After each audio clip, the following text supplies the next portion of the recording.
Bonjour, bonjour à tout le monde. Alors ce matin, une petite vidéo sur ce qui est en train de se passer en ce moment, alors déjà en France, et puis parallèlement un peu partout dans le monde. Voilà. Quand il y a... alors déjà, quand ces derniers temps, je, je- je répétais un petit peu sans arrêt que nous sommes des émetteurs-récepteurs et que tout ce qui est à l'extérieur n'est que le reflet de notre intérieur, nous sommes en train de le voir concrètement actuellement dans la rue avec les gilets jaunes, avec les foulards rouges, avec tous les gens qui sont en train de se révolter les uns par rapport aux autres et tous ces messages qu'ils essaient de faire passer sur le ras-le-bol de leur situation et de leurs états intérieurs qui sont en train de mettre en situation, soit par la paix, soit par la violence, puisque chacun émet selon son degré de conscience et selon son état intérieur de peur, de joie, de liberté, de croyances bloquantes, etc. Il y a quelques années de cela, c'est ça que je voulais dire tout à l'heure, euh, quand Monsieur Trump a été élu en Amérique, tout le monde criait au scandale, mais c'est pas possible, mais comment ils ont pu faire ça, etc. etc. Et j'étais une des rares à dire, à ressentir, parce que c'est pas moi, hein, c'est des ressentis, à ressentir que tout avait sa place, tout était juste, que en fait ce qui se passe n'est que la mise en place pour un chaos salutaire. C'est ce que je disais à l'époque, je disais, eh bien, plus ça va, plus les dirigeants du monde entier deviennent des gens euh, qui sont impartials, qui sont dans la dureté, qui sont dans l'obscurantisme. Et ce que je disais à l'époque, c'était bah, tant mieux, parce que ça va peut-être faire réveiller les consciences.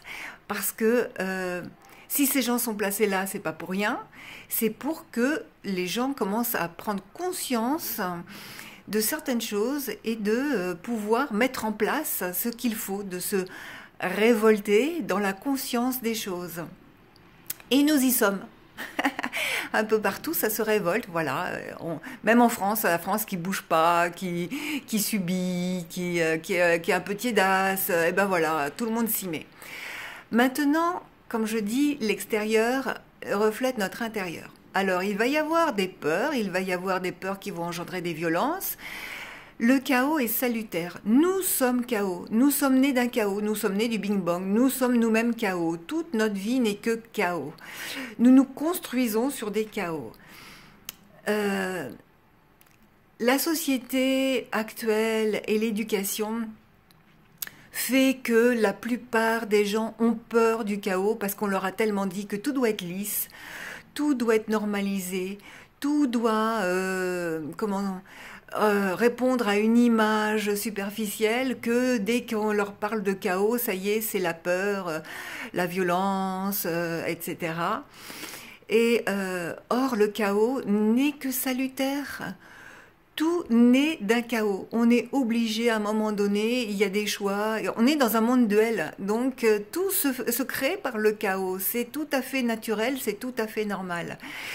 Et quand il y a des grands mouvements comme en ce moment, alors c'est tout l'un ou tout l'autre. Ou c'est dans la lumière ou c'est dans l'ombre. Mais c'est aussi les deux mélangés, puisque on est dans une dualité, donc c'est l'ombre qui éclaire, qui met la lumière, et inversement, la lumière qui va dans l'ombre. Et c'est pour ça que je fais cette vidéo, c'est pour que chacun puisse y mettre en sa conscience les pensées et les actes qu'il ressent au plus profond de lui-même, et surtout aller voir ce qui s'y passe, parce que comme l'extérieur est le reflet de notre intérieur, ça va aller toucher, bouger des peurs, des croyances en nous. Et c'est très intéressant de voir ça. Comment vous voyez les gilets jaunes? Comment vous voyez ce qui se passe dans la rue? Qu'est-ce que ça vient toucher en vous quand il y a des violences et, et justement, est-ce que ces violences ne peuvent pas être transformées dans une énergie autre que de la violence pure et dure, négative? Mais la violence peut être positive aussi. Ça peut être une violence intérieure qui nous met dans des états j'ai envie de dire, de justesse, de responsabilité. Donc voilà, c'était ma petite vidéo du jour sur la prise de conscience de tout ce qui est en train de se passer actuellement. Qu'est-ce que ça vient dire intérieurement en vous? Et positionnez-vous par rapport à vous dans vos énergies, parce que les énergies sont très très très rapides en ce moment, sont très très très puissantes. Donc ça peut aller dans une hauteur immense, comme dans un gouffre profond. Donc allez voir tout ce que ça va manipuler en vous, toutes les peurs qui vont ressortir, ou toutes les joies, les décisions, les prises de responsabilité. Allez voir tout cela et agissez surtout et pensez en pleine conscience de ce qui est en train de se jouer en vous et à l'extérieur de vous. C'était ma petite vidéo du jour. Je vous envoie plein de bises et vous dis à très bientôt.